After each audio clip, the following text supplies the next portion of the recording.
Біз жүрген жердің астында ерекше әлем бар. Ол жерде от сияқты ыстық заттар бар. Оны магма деп атайды. Магма сұйық балқып тұрған тас. Ол іштен жылтылып қозғалуға қабілетті. Кейде магма жоғары қарай көтеріледі, жол тауып жердің бетіне шығады. Сол кезде таудың үстінде үлкен тесік пайда болып, от пен түтін аспанға шашылады. Бұл жанартау атқылауы. Магманың температурасы өте жоғары, темір еріп кететіндей және бәрін қыздыратын деңгейде.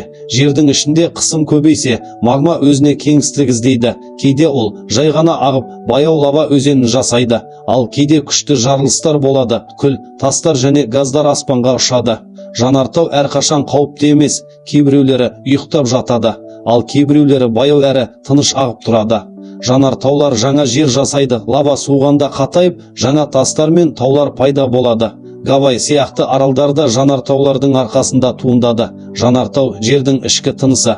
Ол біздің планетамыздың қанша жыл өтсе де өзгеріп жатқанының белгісі. Бұл жай ғана көрініс емес, тірі табиғаттың екінші бір қырын көруге мүмкіндік. Қазір біз жанартаудың не екенін білдік. Енді қалай атқылайтынын және не болатынын қараймыз. Жанартаудың атқылауы, магманың сыртқа шығуы, алдымен магма жердің тереңінде жиналады.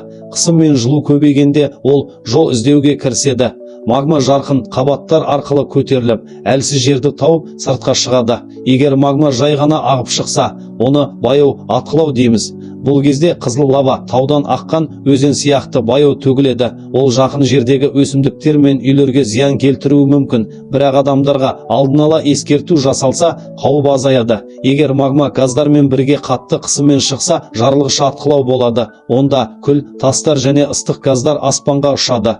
Осы ыстық газ бен шаң тез таралып, пирокластикалық ағындар пайда болуы мүмкін. Олар өте жылдам және бәрін кесіп өтуі ықтимал. Жанартау бетінен қандай заттар шығады? Лава, балқып тұрған тас, күл мен шаң, аспаннан жаңбыр сияқты түседі. Газдар кейбірі улы болуы мүмкін. Лахарлар күл мен судың араласқан сел тәрізді ағымы. Атқылаудан кейін лава қатайып, жаңа тас пайда болады.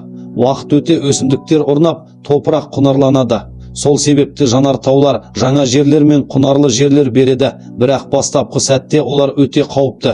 Ғалымдар сейсмографтар мен газ құралдарын пайдаланып, жанартуды бақылайды. Олар ерте ескерту арқылы адамдарды қауіпсіз жерге шығарады.